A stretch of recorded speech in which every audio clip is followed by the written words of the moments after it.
Okay, so we are starting the portion of Shalach, which literally means to send, because it's the story how Moses dispatches the spies to scout the land of Israel and the unfortunate debacle that follows.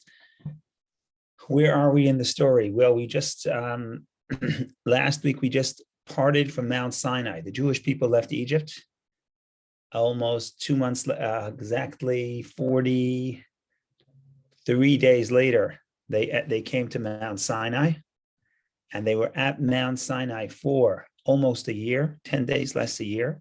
Then they began to travel, and then they traveled for a little bit more than a month before they dispatched the spies. And that's what we're going to read now about the spies. We'll share the screen and we'll read the parsha in a nutshell, and then we'll get into the exciting, sad story. So here it goes. Moses, shlach in a nutshell. Moses sends 12 spies to the land of Canaan. 40 days later, they return carrying a huge cluster of grapes, a pomegranate, and a fig to report on a lush and bountiful land. But 10 of the spies warn that the inhabitants of the land are giants and warriors, more powerful than we. Rashi points out that more powerful than we, the way it's spelled in the Torah, can also mean more powerful than he, meaning than God. Okay. Only Caleb and Joshua insist that the land can be conquered as God has commanded. So here you have 10 against 2. The people follow the majority, unfortunately. The people weep that they'd rather return to Egypt. God decrees that Israel's entry into the land shall be delayed 40 years, during which time the entire generation will die out in the desert. A group of remorseful Jews stormed the mountain on the border of the land. They want to enter. They realize they made a mistake. They want to enter. Moses tells them, don't enter. God is not on your side. They don't listen. And they storm the mountain, and they are routed by the Amalekites and Canaanites. In other words, they lose the battle. They have to retreat. The laws of the Nisachim, meal, wine, and oil offerings are given, as well as the mitzvah to consecrate a portion of the dough, Khala, to God when making bread. A man violates a Shabbat by gathering sticks and is put to death. God instructs to place fringes, tzitzit, on the four corners of our garments, so that we should remember to fulfill the mitzvot, the divine commandments. So that's the story in a nutshell. One of the things we may want to do today, if we have the time, is focus. Of course, we have to discuss the story because that's the exciting part. But the last paragraph seems again like a random collection of laws. Pouring of the oil, separating the challah, Shabbat, tzitzit, garments. Just seems like a random connection. But maybe, I would say probably, there is a connection between the story and the lessons of the story to these, of the spies, to these specific commandments. And maybe that's why they're written at the conclusion of this parsha. So if we have a few minutes today, maybe we will try to focus on those as well. Because the problem is that they're given less real estate because they're at the end of the parsha. So people always think about the beginning of the parsha. We don't always have time to discuss the end of the parsha. So maybe we'll try to correct that this year, at least for a few minutes. So this is the story in short. This is the story in a nutshell. There's a lot to explore and a lot to think about. Some of the things we discuss every year, so you know, but we try to always keep something new, something interesting. So get a fresh angle and a fresh perspective. Okay, so the journey begins.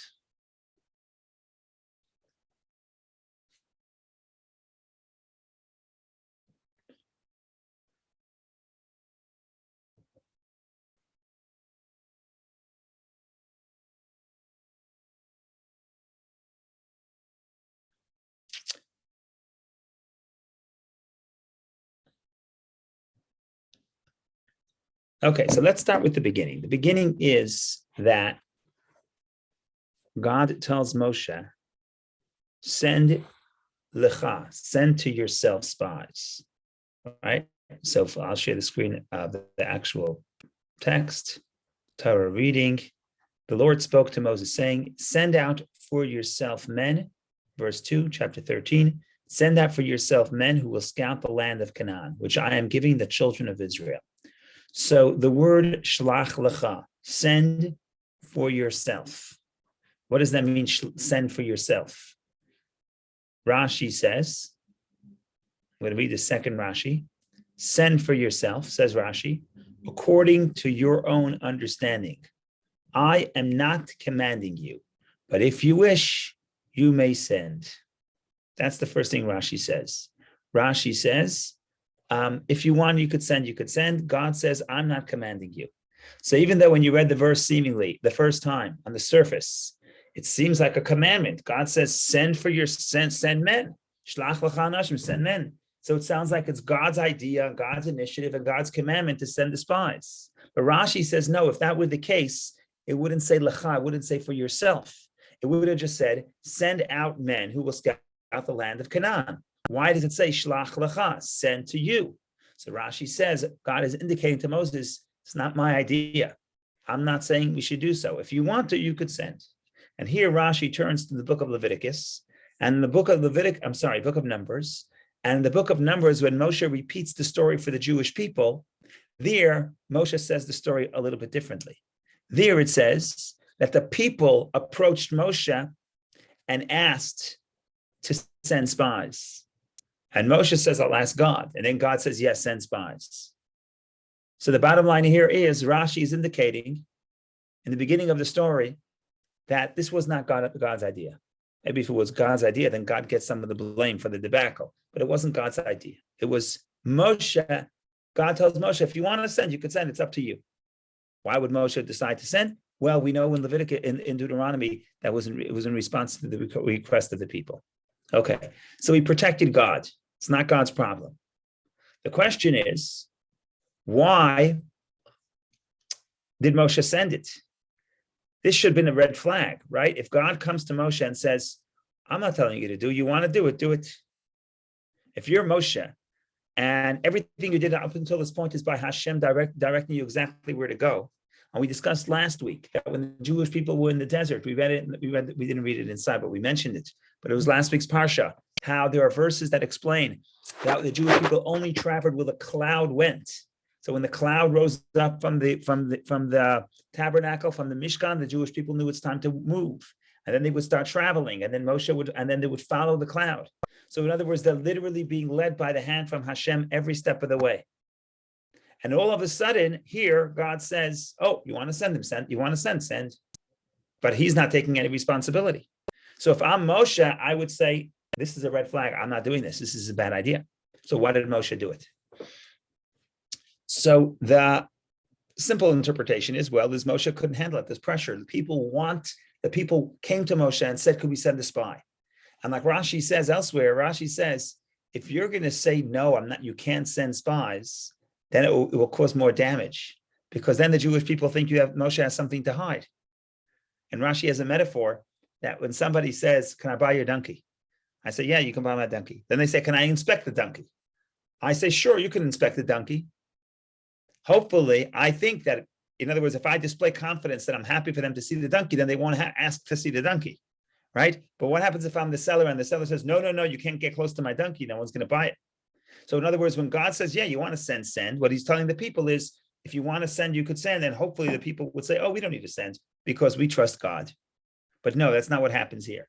So the simple interpretation is because Moshe can't, there's the pressure of the people. The Moshe has no choice. He can't say no. Saying no will cause more problems. But then there's a Hasidic interpretation. The Hasidic interpretation is finally, Moshe is so happy because now the people are going to do something not based on God's commandment, but based on their own understanding, right? So why were they going to Israel up till this point? Because God told them to do this, so they're doing it. When they come and they approach the people, and they approach Moshe and say, please can we send spies? Because we want to see if the land is a good land. Okay, so what does Moshe say? Moshe said, ask God. What does God say? God says, if you want to do it, do it. What does Moshe understand? And what was the truth? The truth of the matter is that God said, now we're starting a new way. now you're going to do not what God wants you to do, but you're going to do it because you understand that it's the right thing to do. And that's the better path. And that's why Moshe was happy about this decision to send it on his own. Now, this path, not to be directed by Hashem directly, has certain risks. And here, case in point, they were delayed 40 years. But the bottom line is when they entered the land 40 years later, they did so because they wanted to, not because God commanded them to. Right? So at a certain point, the people mature and you have to let go. And God lets go. And God says, you want to do it, do it. And God is hoping that they'll do it, that they'll send spies, see the beauty of the land, not because God promised them that it's beautiful, because they internalize and they see the beauty. And they'll do it because they want to do it. And that's why Moshe was so happy when he heard the word, send if you want. He said, oh, finally, we have no commandment. Finally, we can do the right thing because we appreciate it. And like I said, there are risks in that path, but the risks are worth taking, and that's what happens. So we lost a generation, okay. But then the next generation, we're already at the stage that when the Jewish people go to Israel, they want to do it. So that was the first thing I want to point out, the word lecha, to you. Now, before we get to the further parts, I want to talk about one more idea in the first part of the story, in the first verse, which we discussed it in the past, but I'm going to say it again because it's important. And to do that, I'm going to pull up the parsha of how Moshe retells the story in Deuteronomy. And we're going to compare and contrast. There's a lot of comparisons to make, but we're just going to stay simple. I'm just going to look at one word. We're just going to look at one word and compare it to this word. So I'm opening up Deuteronomy. Moshe in Deuteronomy repeats the history of the Jewish people, everything that happened the past 40 years. And indeed, amongst the stories, he mentions the story of the spies, 22, in Deuteronomy chapter 1, verse 22. And all of you approached me and said, let us send men ahead of us, and they will search out the land for us and bring us back word by which route shall we go up and to which cities we shall come. And the matter pleased me, so I took 12 men from you, one man for each tribe, etc., etc. Okay.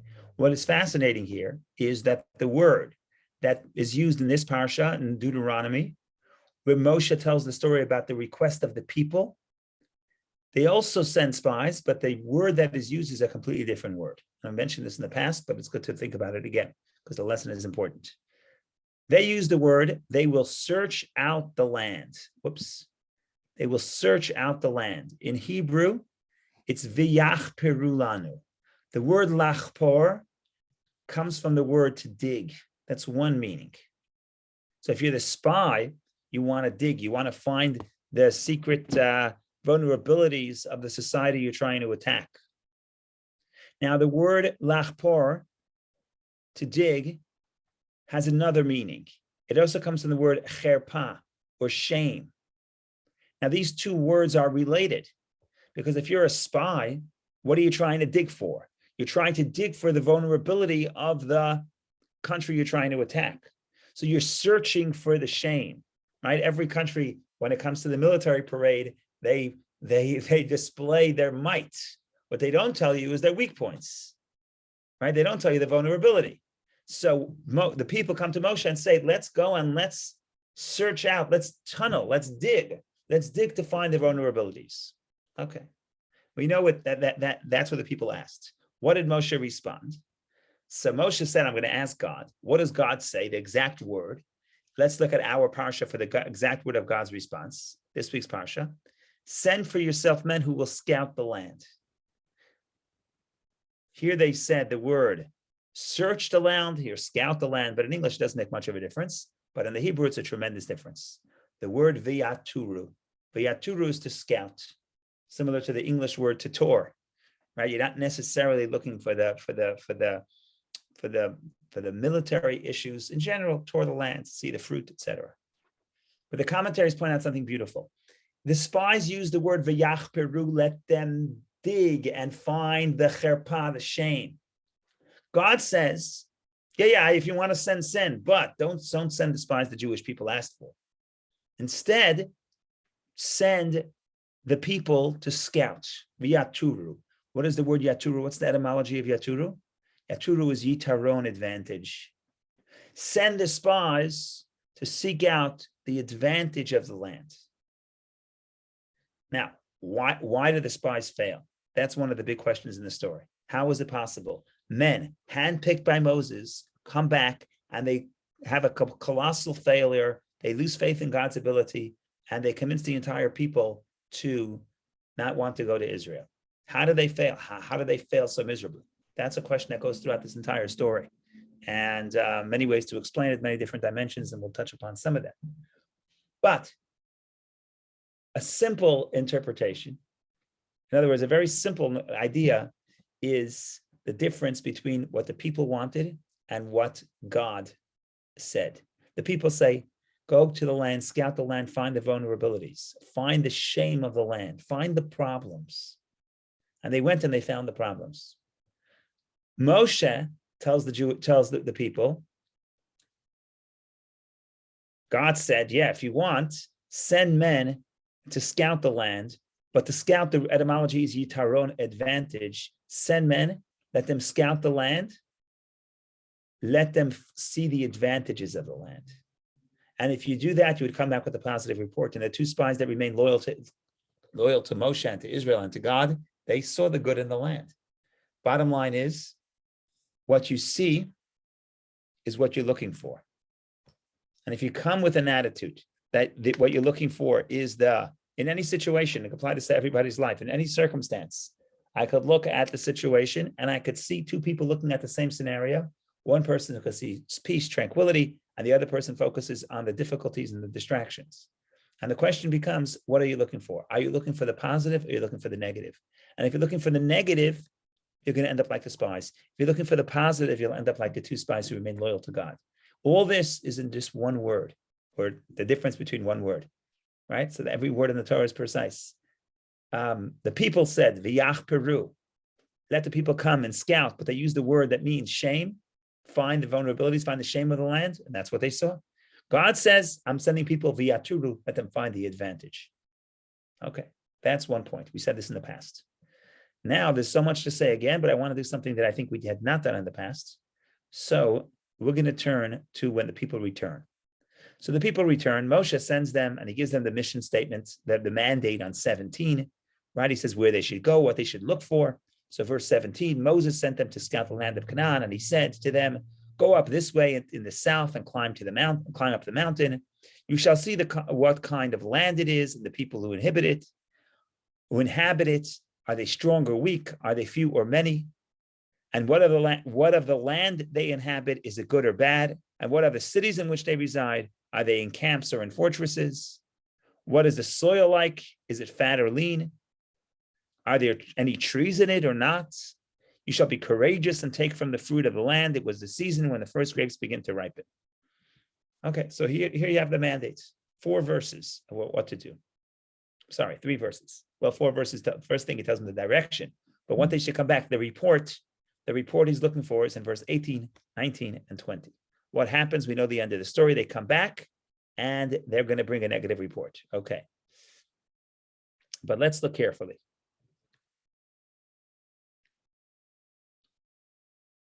So let's go to 26. We'll see what happened when they come back.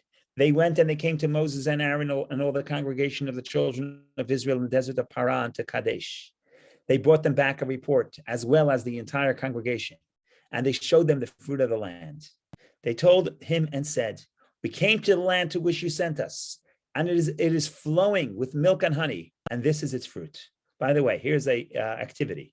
It's Thursday morning, we'll do an activity. Stop me when you tell me this. I'm going to read verse 27 again. Stop me when I read the sin of the spies.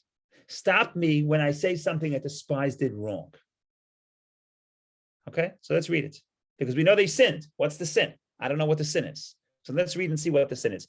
You can either speak up, or you can raise the little hand on the screen. Do something to stop me when you hear me saying the sin, when you hear the spies committing a sin. So verse 27, they come back.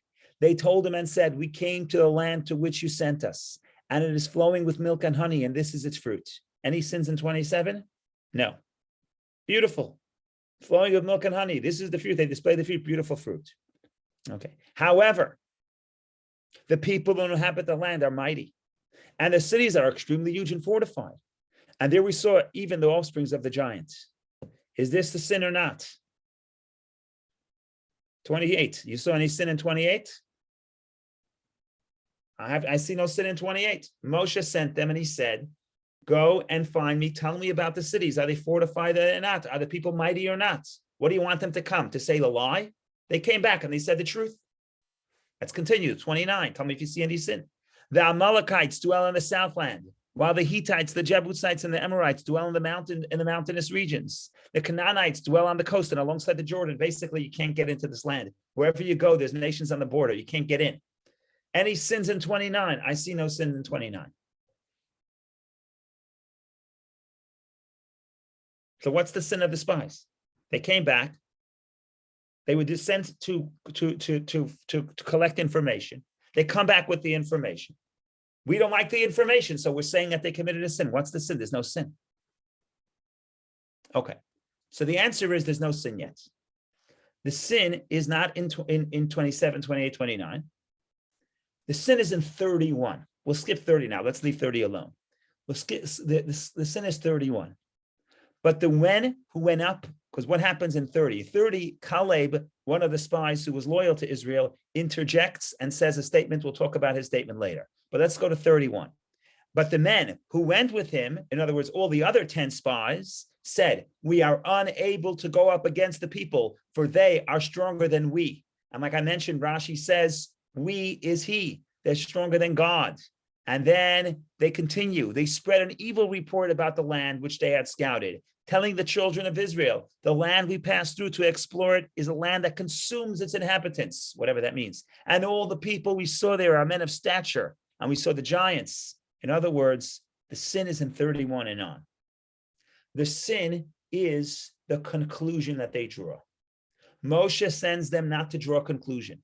Moshe sends them to bring a report.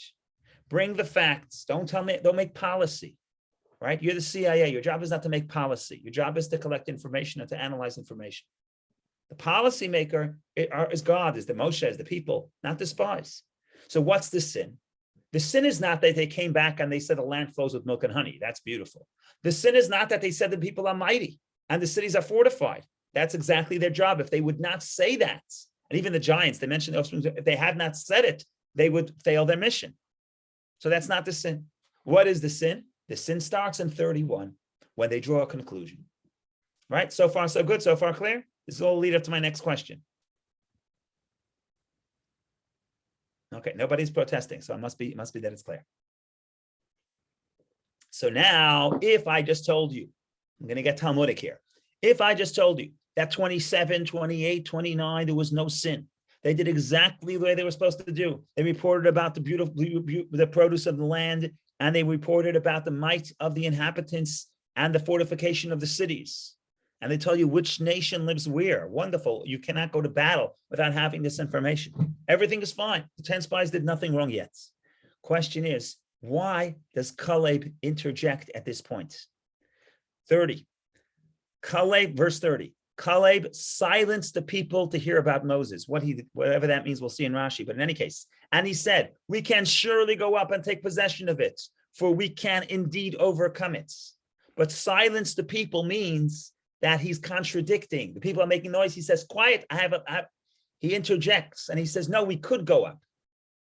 Caleb, who asked you to jump in? The spies said nothing wrong yet. Everything they said was fine. Why are you disagreeing with them? Why are you interjecting? How does he even know that they're going to say what they're going to conclude negative? Maybe they told him. But the bottom line here is, why is he jumping in at this point?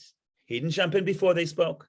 He didn't jump in when they say they sinned. He jumps in exactly after verse 29, which everything seems to be fine. It seems like they did nothing wrong yet. If they did nothing wrong yet, why is he fighting with them? That's a very interesting question. And the answer is, before I tell you the answer is no. Verse 27, 28, 29, they already did something wrong.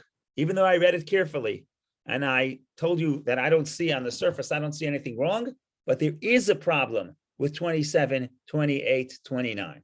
And therefore, even before they conclude, they said the conclusion that we can't go up to the land of Israel. Caleb says, nonsense. He silences them and he says his own thing. But what did they do wrong? 27, they say the land is flows with milk and honey. Check. Wonderful. 28, they do exactly what they're supposed to do. By the way, it wasn't an exaggeration.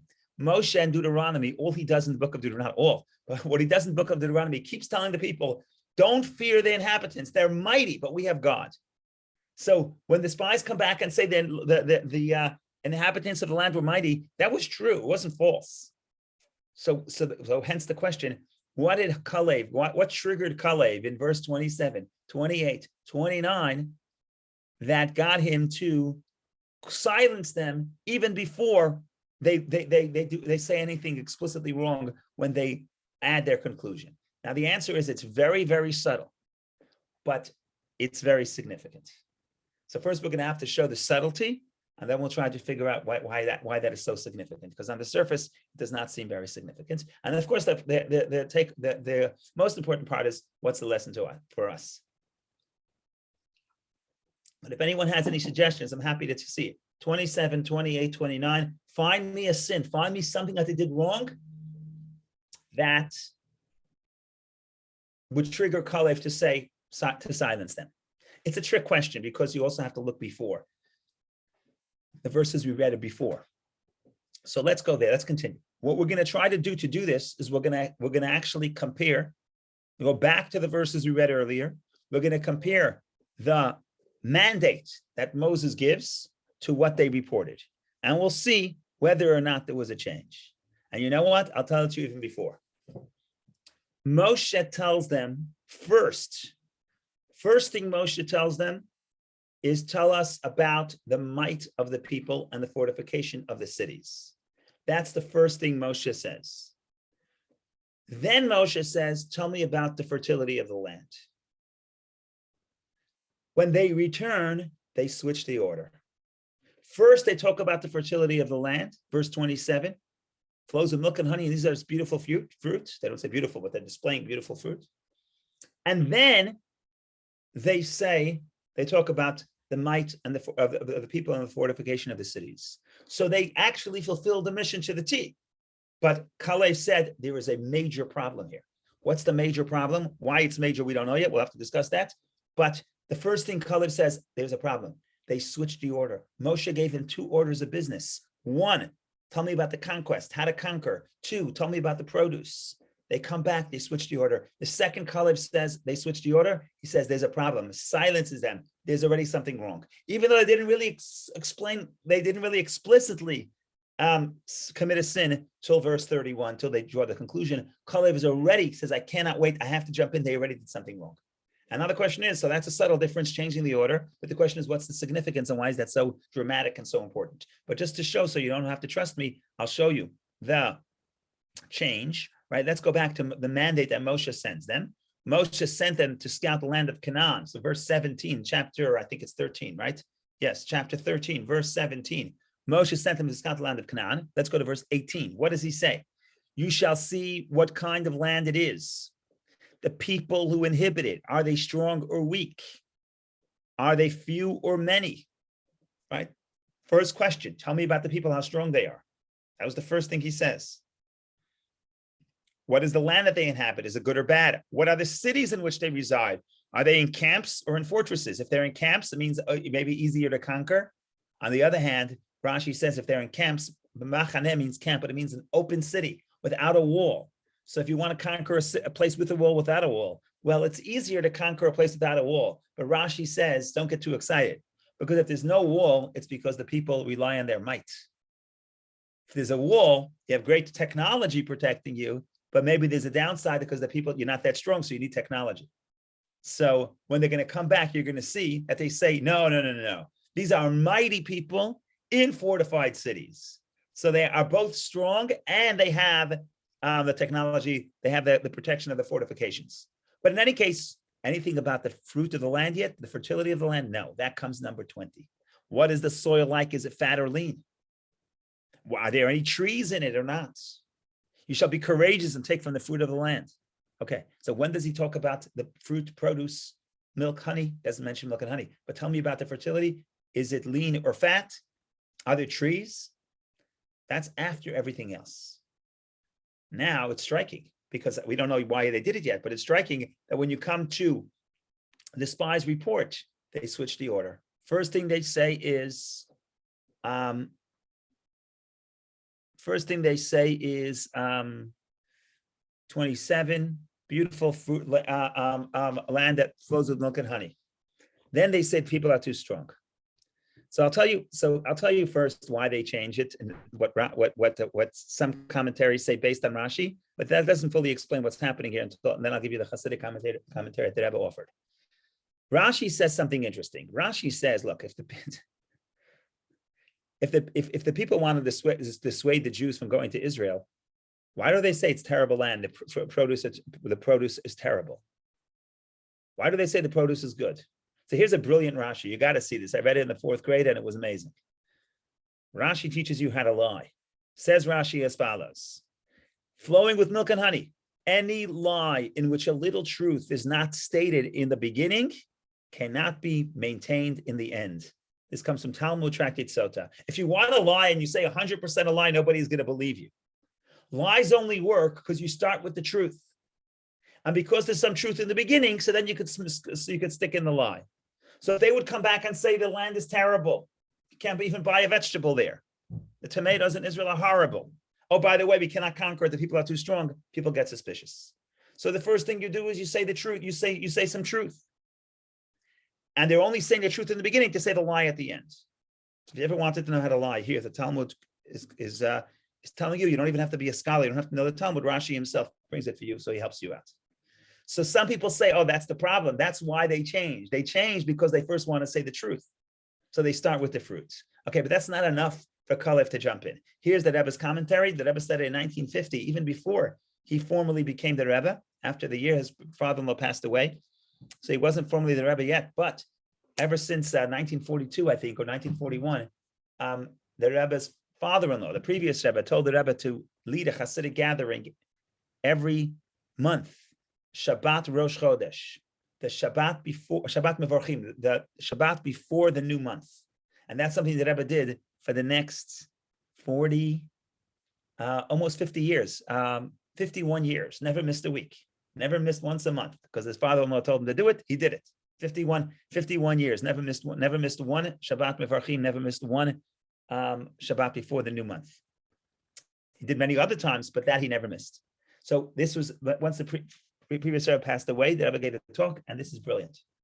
He says like this, he says that every person in their life, there's two things you can focus on. You can either focus on the mission or what you're supposed to do, or you could focus on, and it's not a contradiction, and you can, that's the one thing. The other thing is the benefit I get. What's the difference? The difference is if I'm primarily focused on what I have to do, then I have one perspective. If I'm primarily focused on what benefit do I get, then I'm going to evaluate what I have to do. Is it worth it for what I'm getting? Okay, take a relationship. Let's say I'm in a relationship. If I'm focused on, I'm in this relationship, I want to give. Okay, so I'm giving. I also get certain benefits, but I'm focused on what I'm giving. Fine. That's wonderful. But if I'm focused on not what I'm giving, but if I'm focused on not what I am giving, but what I am getting, then I'm always calculating, should I give? Should I invest in this relationship or in this enterprise or in this business or whatever the case is? Is it justified by what I'm getting? So if I'm focused on what I'm getting, then that already changes what I'm giving. Rabbi Steinsaltz of blessed memory said like this. He said a very interesting thing. He said, if I'm in a relationship, even if I'm doing so much, but I'm keeping track of what I am doing versus what my spouse is doing. He says, yeah, I took out the garbage twice. You only took out the garbage once. So he says, that's not a relationship. That's a business transaction, right? I'm thinking, yeah, you're doing everything right. You're doing more than the other person. Fine. But you're calculating. You're focused on what I'm getting. And if you're focused on what I'm getting, then I constantly think, is it worth it what I'm giving, what I'm getting? That's no way to be in a relationship. But more importantly, it's no way to be able to achieve anything because you're constantly evaluating, do I want to do it? Is it worth it for me? Because my orientation, my focus is on the benefit.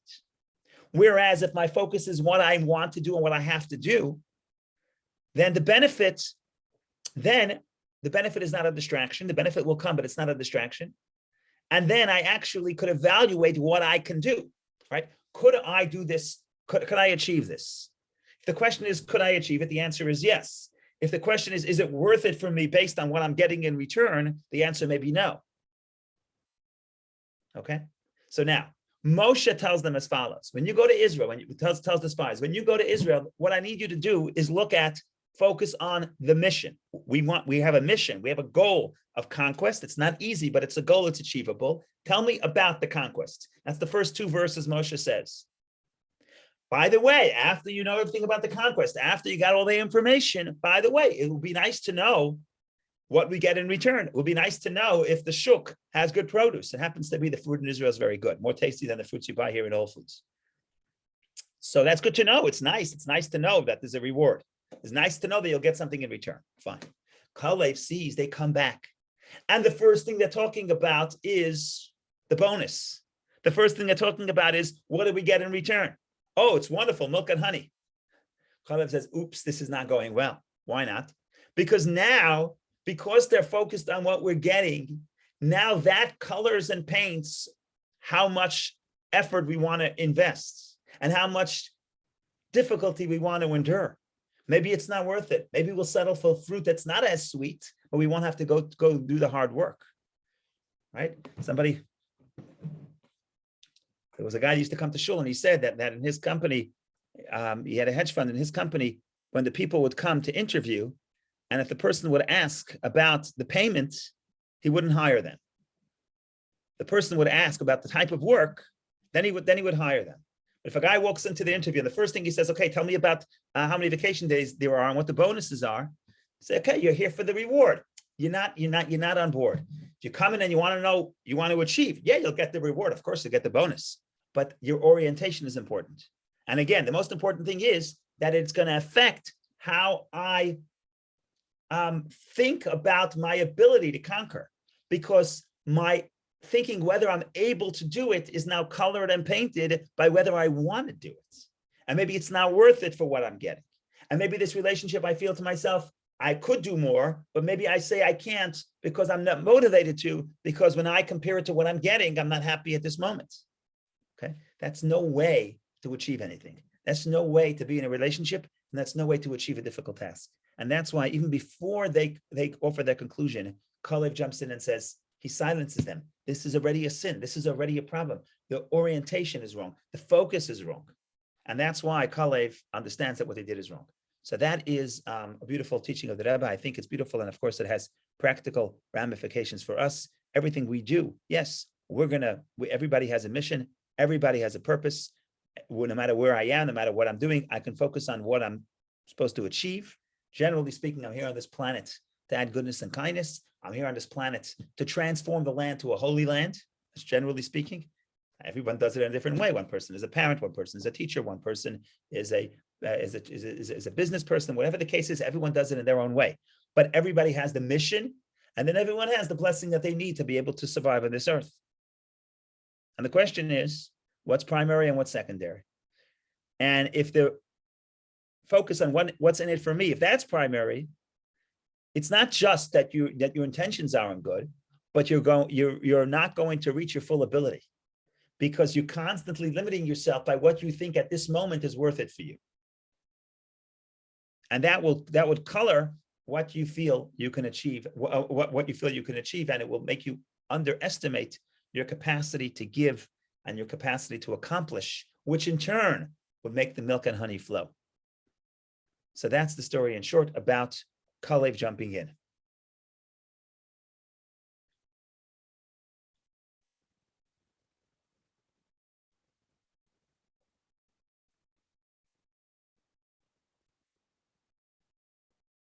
Okay, there's a lot more to say about the spies, but I think we're going to continue, like we mentioned, that we'll continue to the end of the parsha, and we'll try to look at the continuation of the verses, the continuation of the mitzvot that follow, And hopefully when we look at that, we'll come back to the story of the spies to find the connection. If we find the connection, we'll have to come back.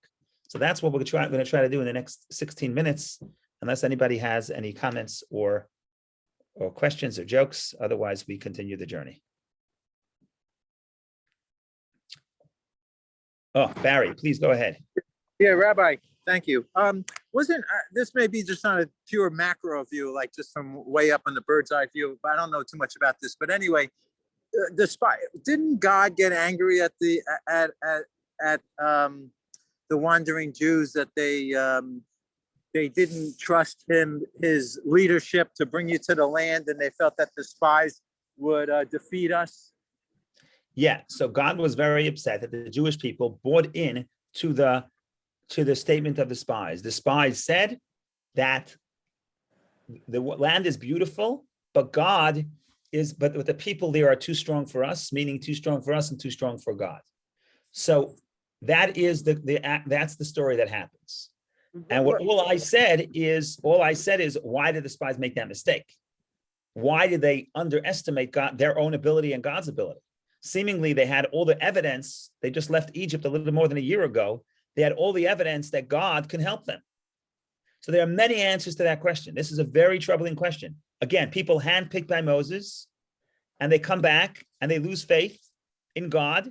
And not only them, but they also get the entire Jewish people to lose faith in God, which is a very serious problem, which we're going to address in a few moments. Oh, okay. What I said is before we even explain how that happens, one of the interpretations tied into where Kalev interjects is it's not that they felt that they can't do it.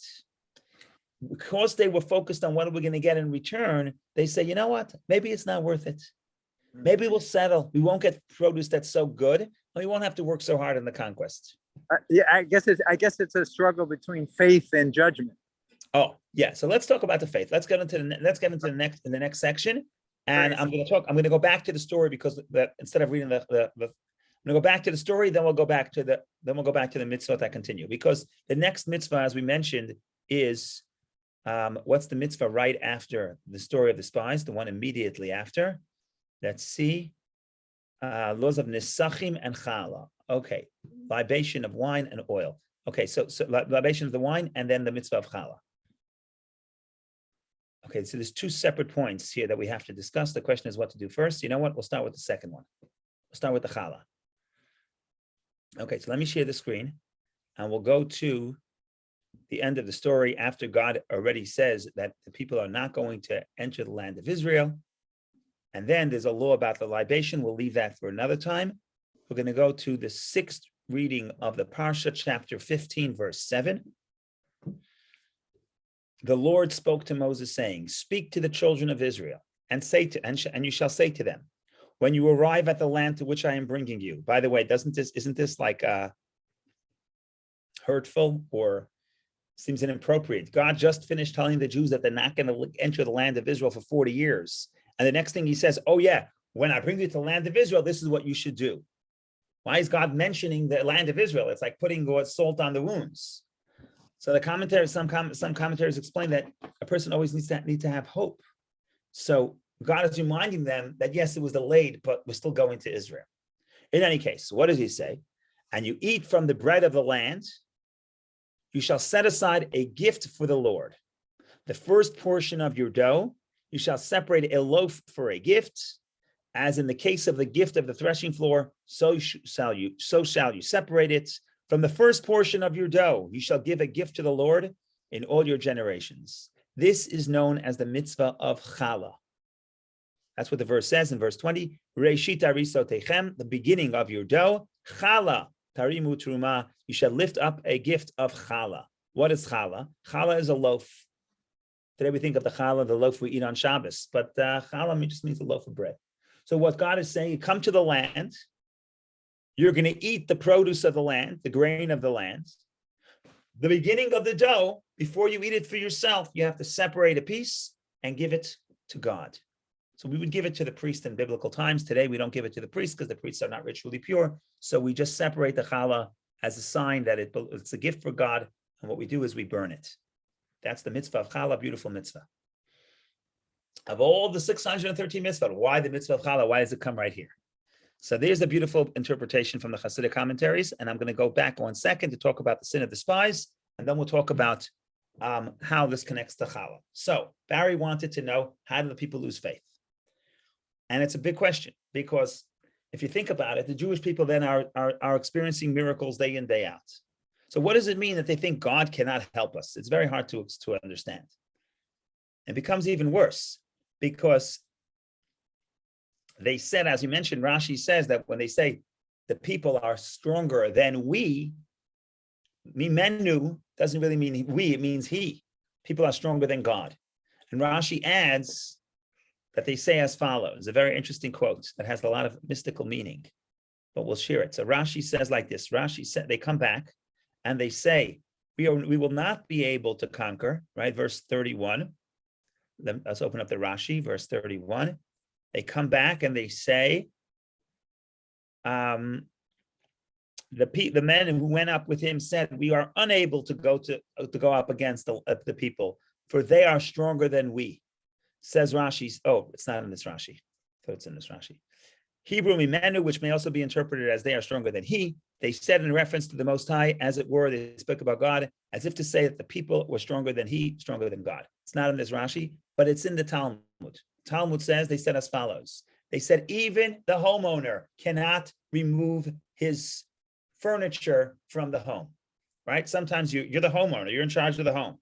But sometimes you order a, whatever they order, you ordered a big couch and it was delivered. And now it's in your house. And now you want to move it. You want to take it out. You can't, it's too big. So you say you're still the homeowner, but just because you're the homeowner doesn't mean you can get rid of the couch, or certainly if it's a big appliance. You can't get the refrigerator out of the house. You may be the owner. Doesn't mean just because you're the owner doesn't mean you can get rid of the furniture. So that's what they say. God is the owner of the world, but we have furniture here. Furniture is the local nations. God is not able to remove the furniture. So how could they question God's ability? That's the $1 million question. I think Barry was concerned with that. So the Hasidic commentary is absolutely brilliant. Hasidic commentary is like this. Of course, the spies believe that if God wants to split the sea, God could split the sea. Of course, the Jews believe that if God wants to bring the 10 plagues, God could bring the 10 plagues. They experienced that firsthand. That wasn't up for debate. That was reality. They understood that. Their fear was as follows. Their fear was that once we go into the land of Israel, there are going to be no more miracles. God didn't say, God, I'm going to wage war for you, the way he told the people at the bank of the Red Sea. God tells the people, no, you're going to go to war. I'm going to help you, but you're going to go to war. In other words, it's going to be a natural war. Now the people are frightened. Yes, if God wants to perform a miracle, we believe he can perform a miracle. But what happens if God doesn't want to? But what happens if God says that he's not going to perform a miracle? It's going to be a natural battle. If it's going to be a natural battle, we're frightened because the people are too strong. So they were not questioning God's ability to do a miracle. That would be ludicrous. They were questioning God's ability to help them if there is no miracle, if it's a natural war. What was their mistake? And this is a very important mistake. Their mistake was they didn't realize that nature is also an expression of the way God controls the world. God can operate not just by a miracle, which a miracle is something unexpected. A miracle is something that defies the normal statistics. No, God can help the people even in a natural war without a miracle such as the splitting of the sea. In other words, nature itself is a conduit to God's will. That is something that is counterintuitive because nature, you just see nature, you don't see intervention. And it's also something I never experienced. So that was the mistake. So now let's revisit. How is it possible that people who saw miracles could question God's ability? The answer is, of course, that it's possible because they saw miracles, so they believe in God's ability to perform a miracle. What they did not see is God helping them in a natural way. They didn't understand that nature itself is God helping you. That was the big mistake. Go ahead, Barry. Well, what about the individual's capability and judgment to identify threats and then and then either react to those threats regardless of God's protection or regardless of God's of So faith. that's what they did, and they evaluated and they said the people are too strong. People are too strong. We're not relying on God. Yeah. By Well, that, yeah, but isn't that a legitimate act? Okay, so that's a good question. That's a good question. So I'll tell you the answer to the question. The question is, my friend once came back from Israel, and he brought me a little plaque. And the plaque was said to be from Ben Gurion, first prime minister. May or may not be true, but the concept is true. Whether or not he said it is another story, but it's very likely he said it. He said, in Israel, we don't believe in miracles. In Israel, we rely on them. Meaning to say, if you look at Israel's history, for example, let's take the 6-Day War. Was it a miracle like the splitting of the sea? No. Was it all natural? Yes. We prepared, we practiced, we did it. It was all natural, yes. But if you look on paper statistically, you can come to the conclusion that Israel was much weaker. And that's what the Arabs did, and that's why they attacked. But the reality is that in Israel, with the Jewish spirit, we don't just look on the paper. We don't just look how many tanks you have and how many tanks I have, right? Because we have faith, we understand. I'm not going to say they understood it was God, but there's more to that. There's the human spirit, there's the conviction, there's the morale, there is God's help. There's much more to just measuring something and saying who's stronger, me or you, who has more tanks and more airplanes. That's a mistake. I understand. The equation is different. Oh, so what am I saying? I'm saying if I believe that God is on my side, of course, I'm not expecting the sea to split, but I'm willing to take more risk. I'm willing to do things. I'm willing to not be afraid to take certain risk in conquering. That's the idea here. Now, if the people thought that God cannot help them in a natural way because they had no history of God, they never recognized that God operates through nature. So they say, if God's not with us, we're going to lose for sure. That was the sin. Why am I telling this to you now? 4 minutes before 11 o'clock. I only have 4 minutes left. Every minute is precious. Because now God is giving us the antidote, the correction to the sin of the spies. What is the correction to the sin of the spies? Says God, you're going to come to Israel. You're going to plant the grain. The earth is going to give its produce. The earth is going to grow, and the earth is going to produce grain. You're going to take the grain. You're going to harvest. You're going to grind. You're going to make dough. No miracle here. All of this is natural. Nevertheless, the first thing you're going to do is you're going to take a piece of bread and say, this belongs to God. Why does this belong to God? Because nature giving me bread is God giving me bread. So I recognize that the bread, even though it came through nature, is a gift from God. That is the attitude that God is trying to tell us with the Mitzvah of Khala. And that's the correction of the sin of the spies. And that's the theological mistake that the spies made, thinking that God only defies nature or is outside of nature and sometimes could intervene to change the laws of nature, change the laws of statistics. But the spies missed the point. No, nature itself is also an expression of God. And that's what we're saying here. We're saying is if you want to make sure that in your life, you recognize that God is with you, even if you don't see the open miracle, because God is with you in the natural order, because the natural order is the way God expresses himself. So the blessing that I achieve naturally is really, that's the facade. It's really God giving me the blessing through nature.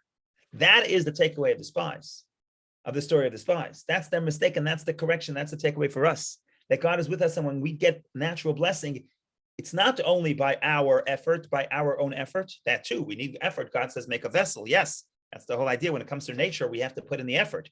But ultimately, when we put in the effort, it's God operating through nature. And the mitzvah of Khala is the mitzvah that reminds us and celebrates that idea. The miracle of bread.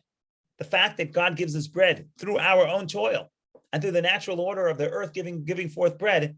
The Jew looks at it and the Jew says, this is not nature. This is a miracle. Okay, so the miracle happens every day, so it's nature. But we see beyond the nature, we see God giving it to us. And therefore, even before I eat the bread, the first piece belongs to God to celebrate the fact that it's a gift from God. And therefore, in some sense, the Chala is the greatest correction for the sin of the spies. So this is the story in short, a lot more to say. One of probably my favorite parshas, because it's a great story. And more importantly, the lessons and the commentary on this parsha are profound. But of course, we just do a drop in the bucket. And if you want more, then God is going to have to give us good life, long life, and healthy life and peace of mind. And we'll get back together next year, same time, same place, in good health, hopefully maybe in Jerusalem with the coming of Mashiach. And then we'll be able to continue exploring the stories and the message. And the most important thing is we'll be able to realize, number one, if you focus on the mission, the milk and honey will flow. And number two, that when we look around, when we look around our reality and we see the natural blessing, we have to understand that the natural blessing is just an expression of God giving us blessing. The nature is just the conduit. The nature is just the tool through which God gives us a blessing, and therefore our gratitude and our belief in Hashem's ability is strong because it is present even in the natural order. So that, ladies and gentlemen, is the story in short. Thank you so much for joining. Have a wonderful day, and only good news.